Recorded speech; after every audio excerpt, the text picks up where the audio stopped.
Hi there everybody, my name is Aubrey and I'm an opera singer and a voice coach. Today we're going to talk a little bit about how I might coach the world's worst opera singer, also known as Florence Foster Jenkins. Now let me just start this video off by saying I unironically really like her recordings, and there's a few reasons for that. The number one reason is the fact that her willingness to try, and not only try, but go out and do what a lot of us are very afraid to do, which is to perform in front of others and accept criticism, fills me with a sense of childlike whimsy. I greatly appreciate her quote saying, they can say I can't sing, but they can't say I didn't sing. I think that's just a great quote. And from the perspective of somebody who educates people on singing, there are a lot of people who come to me telling me off the bat that they cannot sing and that somebody told them at some point that they weren't any good. And, I find that that is one of the biggest reasons why people don't try and get better at singing, is this fear of failure. But Florence Foster Jenkins decided to exist in the face of that, despite all of the naysayers and despite all of the critics. So without further ado, let's go hang out with our friend Florence Foster Jenkins, where I will be giving her some suggestions on how she might navigate some of these little pitfalls that she has in her performance. And if you find yourself in a situation very similar to our friend, feel free to try out any of my suggestions. And if you end up with any further questions, just know that you're welcome to reach out to me. So let's get into this.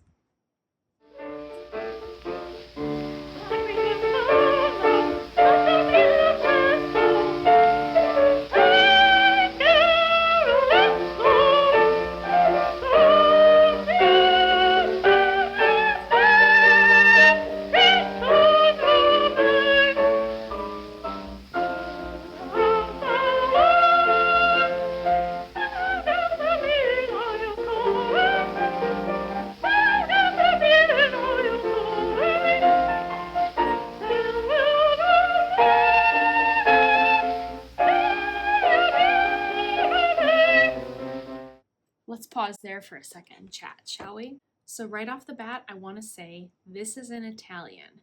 I did notice in the comments that there were a couple people saying, I can't understand a word she's saying. And I will say, if you're expecting German, it would probably be very hard for you to understand. But in this case, she is actually singing it in Italian. That, coupled with the fact that this is an extremely old recording and she's not particularly famous for having good diction, we're left with a very tricky situation where it's kind of hard to hear some of the words. But honestly, there's so many other things for us to talk about that I'm not going to spend much time talking about diction. I'm just going to let that be. One of the biggest things that I noticed right off the bat is that she kind of has this difficulty finishing phrases. They kind of decay a little bit and they get a little bit choppy. That's partially because of breath support not being there. And I think that also comes from the fact that when we make a decision, it has to come from the point of the music itself, the rhythms, the language, our characterization, how the audience is feeling. All of these things kind of inform our breathing, even if we don't want it to. So when we practice breathing, we really want to think about it being like a pillar, nice and strong, nice and straight, going all the way from the top of your head down to the belly button so that you get a nice solid foundation.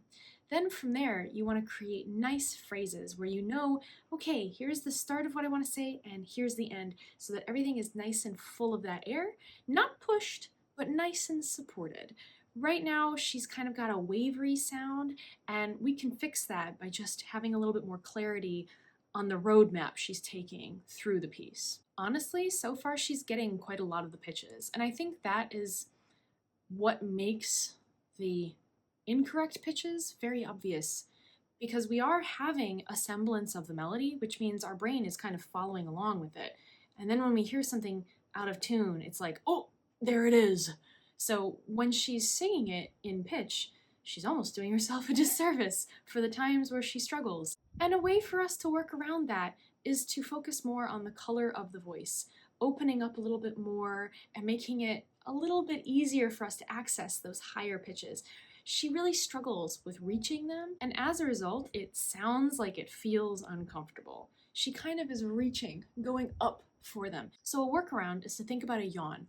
Oh, oh, oh, ah, and that extra lift allows us to kind of touch those top notes instead of us feeling like we're grasping at them. She can also hold out some of these vowels just a little bit longer so we get more of the meat to the pitch. I always tell people that the vowels are your money sounds. You're not really gonna get all that fancy stuff on a t sound or a k sound because we don't have the vocalization to really propel us forward in the melody.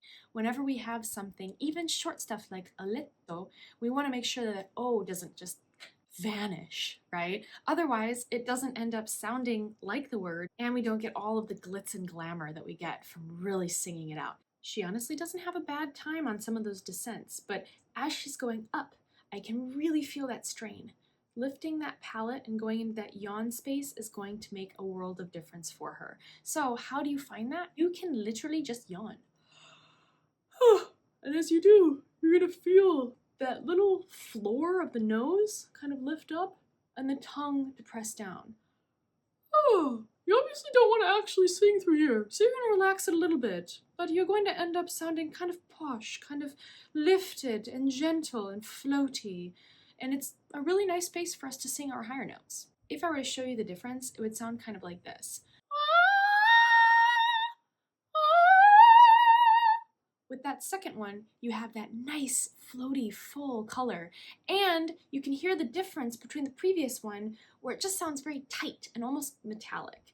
But in that second place, you can see I have a very loose jaw and the mouth is very nice and relaxed. I'm not doing anything too crazy. It's kind of neutral, but I'm also thinking about that back more so than the front, to be honest. But I do like having my lips especially guiding me. Sometimes I think about making my lower lip just kind of sag a little bit, so that it kind of reminds me to keep my mouth nice and open. Some of her onsets when she's hitting the pitches just kind of evaporate into the air and they get really, really loose.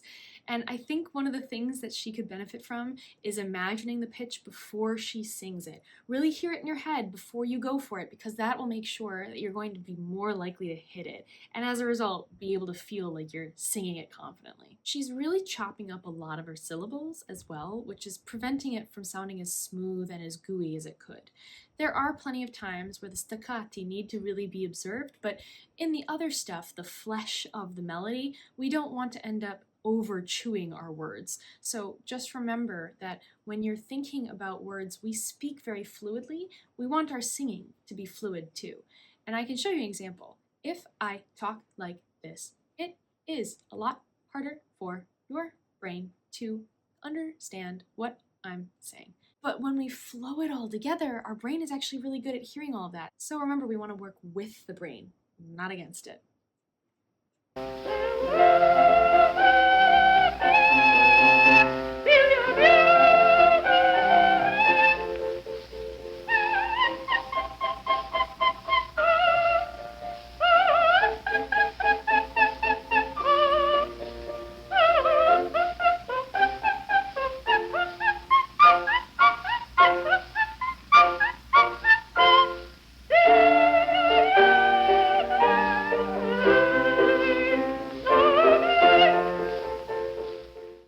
Bit of a mixed bag. There's actually quite a lot of good stuff happening here if you choose to focus on the good. On those high notes, we have some that actually do pop out and sound okay, but a lot of them are consistently quite wide. She's kind of and that color is really hard for us to be able to sing through on the super high. We want to be super vertical. There's a very famous phrase, the boca de pesce, that's going to be very useful here, the mouth of the fish. That is just going here. For many years, I really struggled with this concept because it made me feel funny. I tend to have a really tight positioning when I'm talking, and that translated to my singing for a long time. But since I've adopted this idea of having a little bit more of a pull in the corner, it's really helped a lot of my high notes be a lot easier for me to access. That does not mean I'm literally trying to go like this. It just means that I'm trying to think a little bit more vertically. It comes back down to my lip idea as well. You can see that that's kind of pushing down, and we can kind of pull the corners of the lip in. She also would really benefit from planning out the breath. Sometimes it feels like she's almost running out, and what we want this to feel like is just kind of ba ba ba ba ba ba just gentle little taps. We do not need to flesh these out nearly as much as the meaty sections that we just came from. Nice and poppy, nice and comfortable, no stress. The more we think, the more we worry, the harder this part will be, and the Fs will just not happen. I think the big elephant in the room, though, is the fact that the tempo slows down massively here. We do not want to slow down the tempo. We really do want to internalize that beat so that we know how fast we're supposed to go. When it comes to staccati, I find that people either rush them or slow them down. It's very hard for us to keep them nice and rhythmic. So bring it down the octave when you're practicing it and give it a shot. Da, da, da, da, da. And I know so many students have a problem with this, but you really should be using a metronome. Trust me, it makes a huge difference when you're trying to organize where to place beats, especially with something like this where it's very obvious because you really don't get a second chance to be able to edit things rhythmically in this section. So when you hit it, that's it. You have a second to decide what you're doing. And if you make a mistake there, you're kind of stuck with it. Now, back to that high F for just a hot second. She would benefit from having a lot more space. It feels super tight, just jammed up there. And instead of that, remember we're going back to that yawn space, really opening, really making it up there. I really like to imagine going over a mountain in a plane versus trying to climb up said mountain. Makes it a lot easier and we get a great view. And right as this section concludes, please don't die out. It was really quite powerful up until that ending where it just kind of petered out. So that comes down to having good breath support and confidence to finish the line.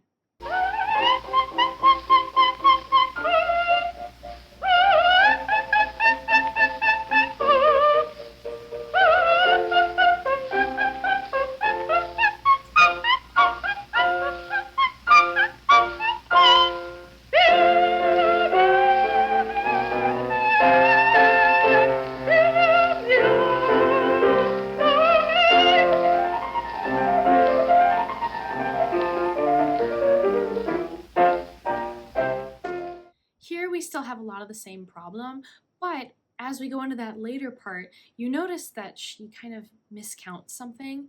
I actually think that that's a great example of how to recover from a mistake, but this is also our opportunity to say thank you to the accompanist for doing such a wonderful job following and supporting Florence through this whole section.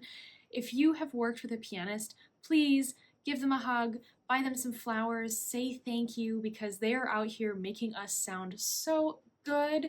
They are practicing and doing all this labor for us. Love your accompanist. Unfortunately, she has a couple pitch issues in this area despite it being in her more comfortable lower range.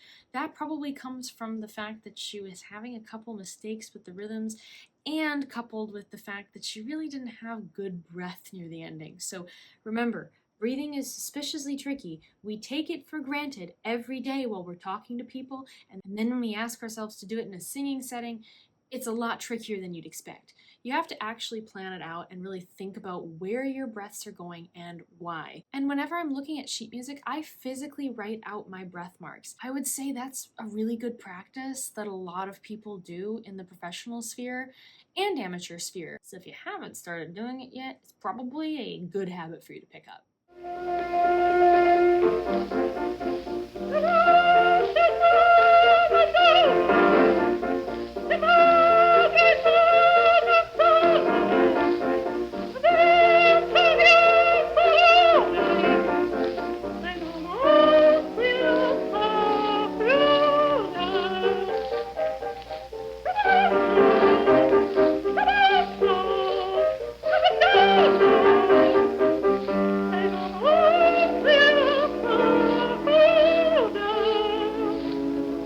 Even though a lot of people might consider this to be the easier section, I actually always found it hard.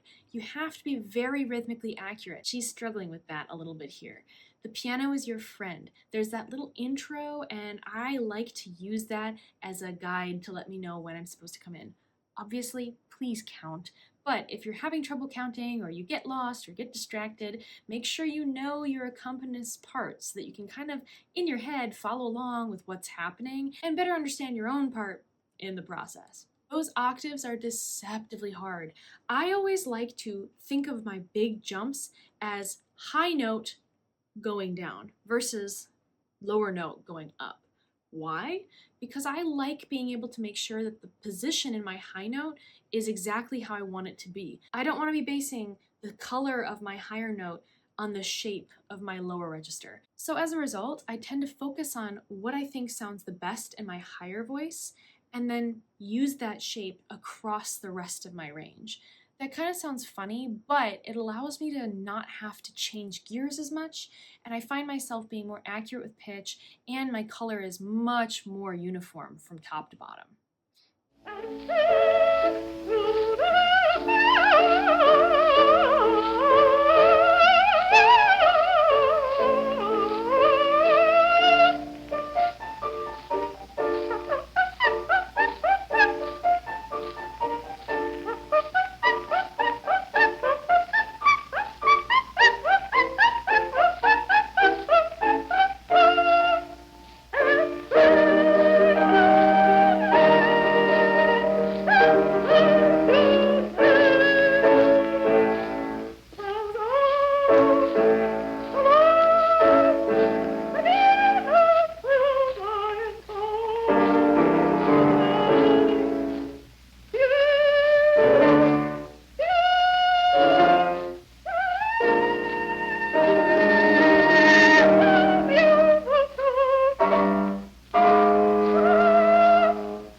Hope that you guys understand what I mean when I say I get a lot of joy when I listen to her recordings.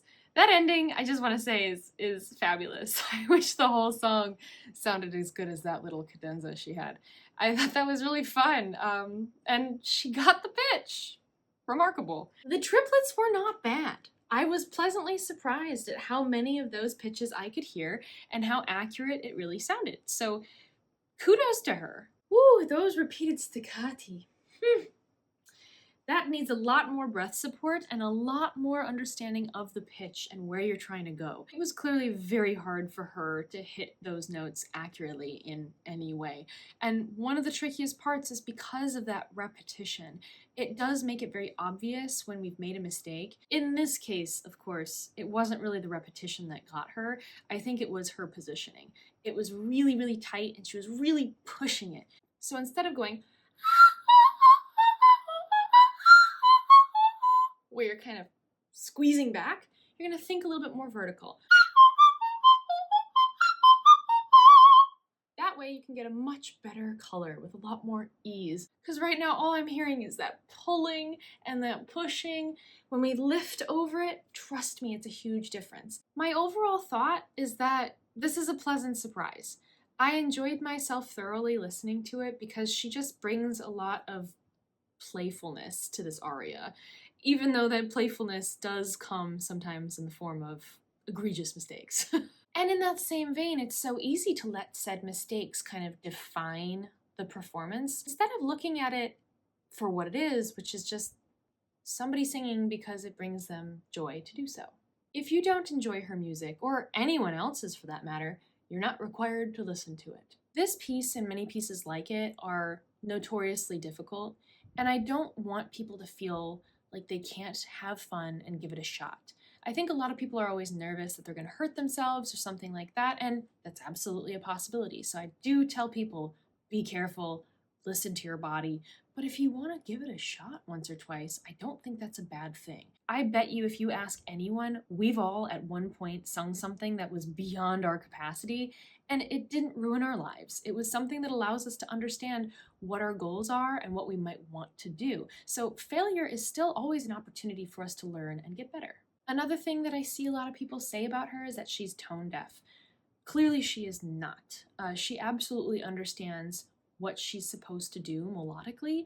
It's just really hard. I don't think it's an issue of her not understanding the melody or not hearing when she's off. I think it's just that she lacks some of the techniques to make sure she actually gets all the notes in said melody. Listening to her sing kind of brings back this other personal thought of mine that I've always had in the back of my mind, which was that I really wish that we'd bring back things like performing for one another for fun, kind of just making art casually and not for the purpose of being on the Met stage or anything like that, but just because it brings us joy and it's something that allows us to better ourselves. It used to not be uncommon for us to entertain one another with our own little songs or little ditties on the violin or piano when we didn't have access to stuff like the movie theater or Netflix or even the radio.